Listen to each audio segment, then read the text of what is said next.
Hey guys, it's Robin, and before we get started with the music, I wanted to ask you a quick question, and that is, do you ever find it challenging improvising freely over a chord sequence or improvising freely over a jazz tune without getting stuck and confused about wondering which arpeggio or which scale or lick you're meant to be using over which chord and where you're meant to be playing it?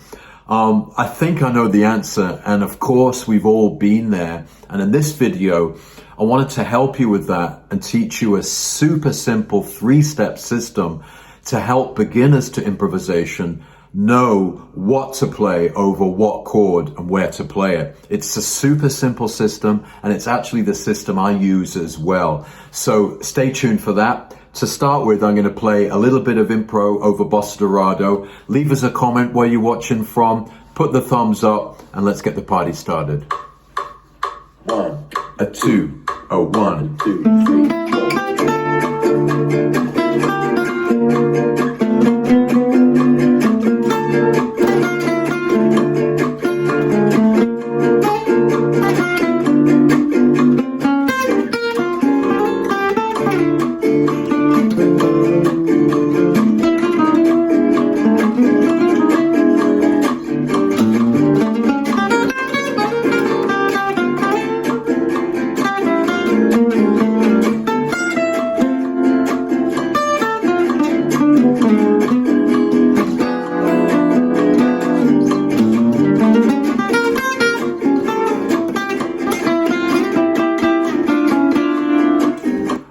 So I was improvising over the backing track in the Gypsy Jazz Club to Bossa Dorado there.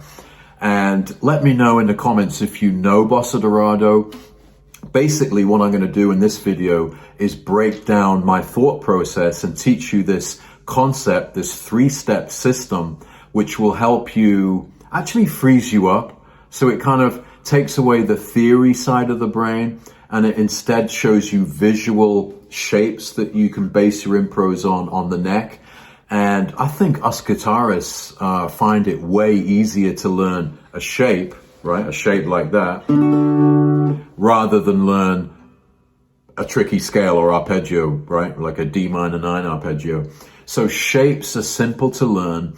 And in this video, I'm going to show you how I think of shapes over chords in pieces. So if we were looking at Bossa Dorado, for example, basically, if you don't know the tune, the first 2 bars are D minor, D minor, and then the second 2 bars are E7, right, E7. So even if we just looked at those 4 bars, 2 bars are D minor, E7. Now, this system, what we're going to do, step 1, is identify the chord type. Now, it sounds ridiculously simple, but sometimes we overlook that. And if we look at D minor, often you'll see it written as D minor 9 or D minor 6, D minor 72. You know what I mean? My first bit of advice is to forget about the numbers. Just strip the numbers back. They're only there to confuse you, to be honest. You've got to establish if the chord is major, minor, or dominant 7th, right? And in this case, if it says D minor 6, forget about the 6. We know it's a minor chord, and we know it's a D minor chord. So we've established the chord type. Next step, step 2, is to look at the shapes, map out the shapes on the fretboard for D minor, right? As simple as that. So we can literally start with shape 1, right, down here. When I play over D minor, that's one of my options. And I'm not thinking, you know, not thinking 5th, root, 3rd, and all that stuff. I'm just thinking of that shape. And that shape gives me the springboard to do something like, right down there.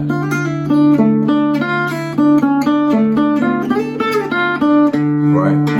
So that would be shape 1 for D minor. Another simple shape for D minor is right here, right? There's D minor. So there's D minor here. Right?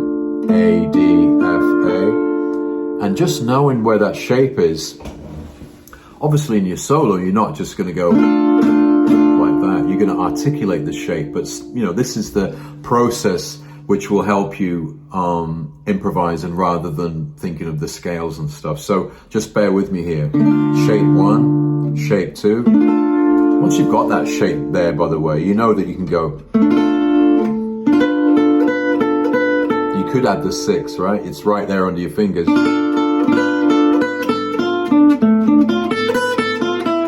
It's all there under your fingers, but we're just giving you the right area to put your fingers in the first place. Shape 3 for D minor could be this one, right? D minor 9, right? Just on the 10th fret there. And then you've got, right? So we could just go.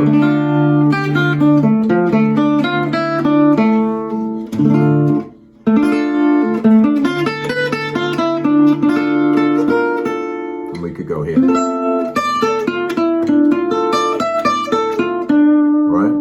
So there's 3 shapes. There's many more, right? And you can get so many flavors for each chord type. When we go to E7, which is the next chord in Bossa Dorado, and I'll show you these shapes in a minute, I'll demonstrate it. E7, right? Forget about theory and stuff. One shape that I use immediately is the diminished shape on the 3rd fret. For E7, I don't think of F, B, D, whatever that note is, G sharp. I just think of that shape, right? The diminished shape on the 3rd fret. And then I know, of course, that every 3 frets works for diminished and go.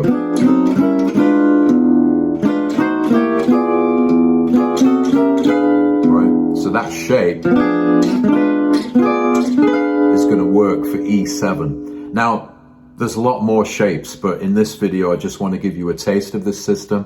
I am actually teaching, going into depth in this system on Saturday in a free live workshop.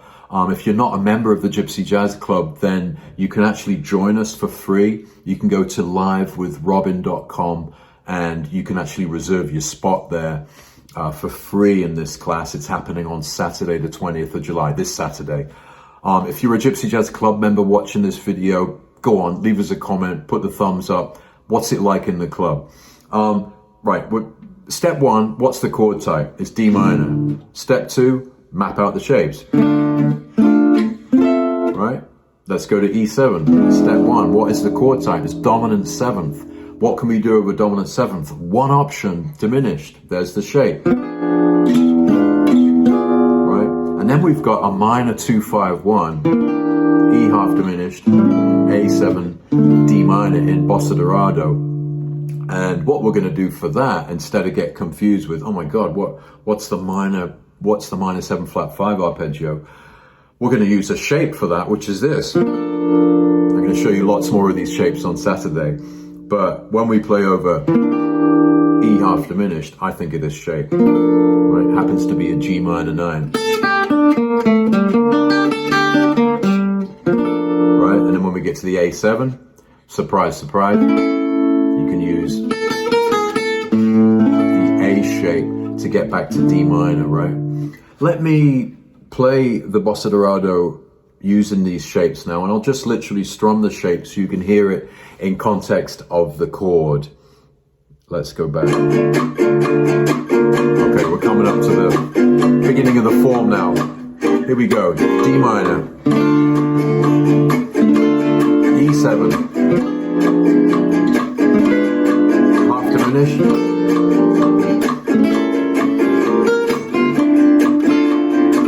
again, let's try here, this shape. There's the shape for E7, using the G minor 9 shape, A7, right, come back home like that. And that's the system really. You know, you establish the chord type, you get the shapes, and then you practice the shapes first, just like that, by strumming them over the backing track. You can also slow the backing track down in the club. So if I put the speed a little slower, let's put it to 3/4 here, and I'll do the same thing with the shapes. Chord progression 3. There's E7, sorry. E half diminished, using that shape, A7, back to the D minor, A7, D minor, D minor, E7, E7, E half diminished, A7, back to D minor. Right, so that will be the process once you get inside the club, or club members, that's what I recommend. You get the shapes, and then you practice it with the backing track. I think practicing whatever you learn with impro in context to music is really important. So putting it to music as quickly as possible is definitely recommended. Now, let me show you this process on another tune, which I think is a big tune in the Gypsy Jazz repertoire, which is Joseph, Joseph. Now, Joseph, Joseph is the one that goes...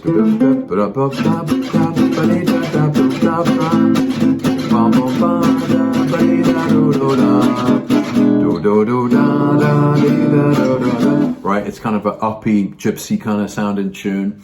You got loads of A minor, then you've got an E7, you've got a D minor, E7. So let's listen to the backing track, and then I'll show you the shapes over there. Right. 1, 2, 3. A minor, A minor. This is Joseph. E7, quick D minor.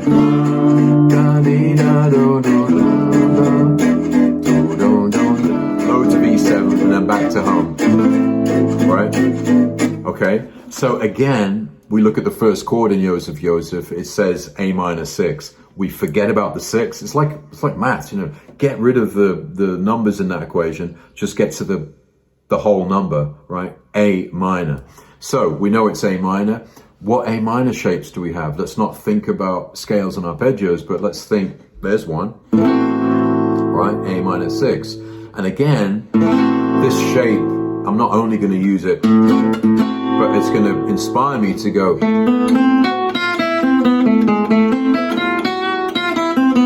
know, things like that. Number 2 is A minor, right? There's A minor.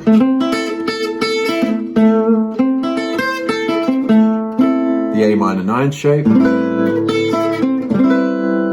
This shape, you might not have thought of this one, but it's a good one. These are all flavors that the shapes bring out, which can enrich your solo. So that shape, right? Don't even think about what that is.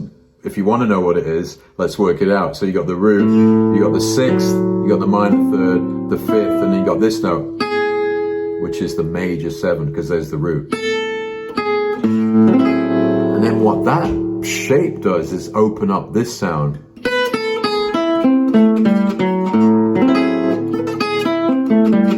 Right? So by learning the shape, it kind of opens up the ideas there. You've got that shape, you've got A minor here, of course. Right? So, and then you've got A minor up here, obviously. Right? So you map out your A minor shapes. The second chord in Joseph, Joseph is E7, just like Bossa Dorado. You can apply the same shapes.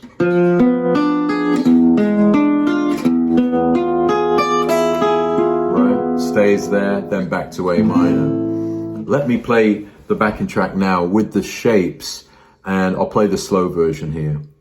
We've got it at 120 beats per minute right here. Okay, we're inside the Gypsy Jazz Club here. Joseph, Joseph, backing track, nice and slow, 120 beats per minute. Right, so we're going to try and put the shapes to the chords 1, now. 2, A minor, 3, 4. A minor, A minor, that one. A minor, E7, we're going to use that shape. Here's D minor, right, D minor, E7, E7, E7, back to A minor.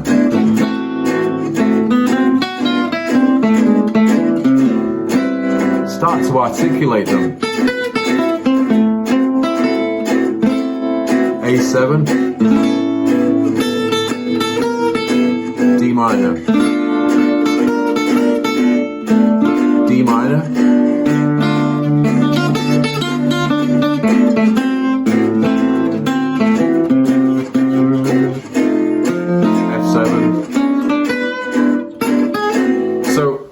think you can see that basically I asked myself, what if you had to put improvising into 3 steps, how would you articulate that? And I thought, what do I actually do? You know, if someone gives me a chord sequence and says, play over that, I look at the chord, right? And then I establish, is it major, minor, or dominant 7th? Step 2, if I see A minor 6, then I think I already know visually the shapes that are going to kind of be the springboard for my solo. All up and down the fretboard, I know those shapes for every chord. And then what I do is put the backing track on, and just kind of the process of practicing is just kind of relaxed, kind of just strumming those shapes over the backing track. I think, oh yeah, that's right, that's work. And that will kind of eventually lead to, once you really know the shapes all over for the chords, then that opens up, gives you confidence to start to, it starts to open up ideas for you where you can be creative with those shapes, okay? So, hope everyone's doing well watching this video. Please give me a thumbs up. It really helps the algorithm with YouTube if you like this video, and leave me a comment. Let me know if this way of learning is helping you. Just to recap, I'm giving a free live workshop inside the club, the Gypsy Jazz Club, on Saturday. That's this Saturday, July the 20th at 7 p.m. here in Amsterdam. And I'm going to be going through my simple 3-step system to improvising. It's for beginners, right? So it's basically for beginners to learn how to improvise using shapes, right? So visually, I'm going to show you all the cool shapes that I use on all the chords, and it comes with a PDF download. So all the tab is written out, and we're going to be going through that. And basically, if you give me an hour of your time on Saturday, I'll change the way that you look at improvising. I think it will, even if you are an experienced improviser, this system kind of takes a step back from all the noise, and it kind of gets rid of the clutter and the fog, and it gets to the pure essence of what's actually happening over the chords, right? So where can we play on the neck? Obviously, just to remind you that Django Reinhardt didn't read music.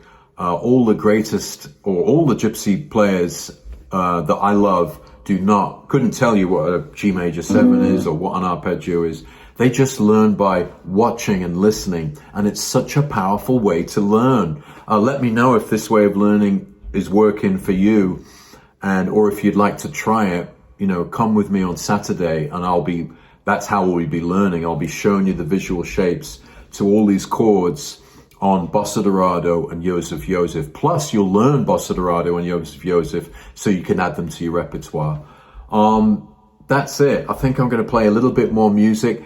Get the comments flowing. Let me know how you're doing. Any questions, I'll be in there answering them. So let's put Bossa Dorado back on. I'll have a little play over it, and keep those comments flowing. A 2, a 1. Oh, that's super slow. Remember, I was slowing it down. So let's put it back up to normal speed. Here we go. 1, 2, 3, 4. This is a great tune. If you don't know this, come and learn this on Saturday.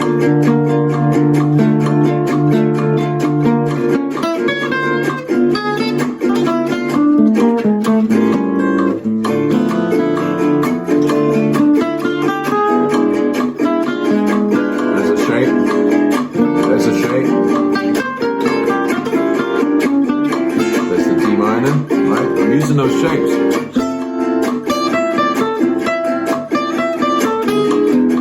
There's the shape. There's the shape.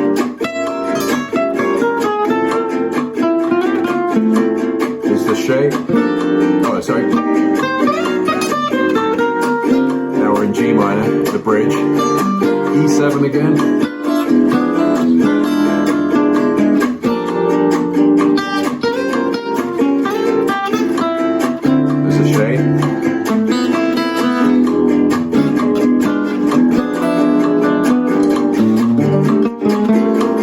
Basically, hand on heart, when I'm improvising, what's given me confidence is all these shapes I know for the chords I'm playing over. I don't necessarily know the theory or the you know, the steps of the scale or the flat nines and all that stuff, but the shapes give me the area for my hands to go to start improvising in a really musical way. That's why I'm excited about it, and I want to show it to you on Saturday. Recap. It's Robin Nolan's 3-step system to improvising. It's ridiculously simple, and sometimes I think we need to get simple, get rid of the noise and the fog and the clutter, and let's learn the simple way. You can then spend more of your energy and your brain and your soul playing with soul instead of thinking too much, okay? So that's what's going on. On Saturday, I'm giving a free live workshop inside the Gypsy Jazz Club. If you are a member, you don't have to do a thing. I will see you on Saturday. If you're not a member, come and take your 14-day free trial. You can go to livewithrobin.com and you can actually just get in the Gypsy Jazz Club and enjoy it for a full 14 days. You'll also get access to all the resources. You could book a call with me.